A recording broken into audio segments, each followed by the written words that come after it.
দেখো বন্ধুরা, বলো তো এটা কি ফুল, কি গাছের ফুল?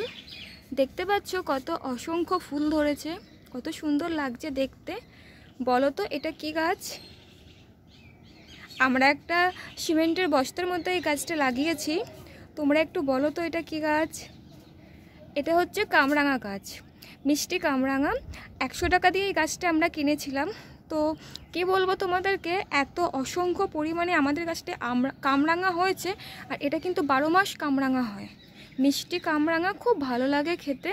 গাছটা যখন কিনেছিলাম খুবই ছোট ছিল, গাছটার বয়স এখনো কিন্তু 1 বছর হয়নি, কিন্তু গাছটার গ্রোথ খুবই ভালো, খুব তাড়াতাড়ি বড় হয়ে গেছে। তোমরা আমাকে অবশ্যই বলবে তোমাদের কাদের কাদের বাড়িতে কামরাঙা গাছ আছে, এইরকম মিষ্টি কামরাঙা। আমার তো ভীষণ ভালো লাগে খেতে, আর কামরাঙা মাখা হলে তো কোনো কথাই নেই। গাছটা দেখছো কত সবুজ। যখন কামরাঙা হবে অবশ্যই আমি তোমাদের সাথে ভিডিও শেয়ার করব। দেখো কত সুন্দর লাগছে গাছটা।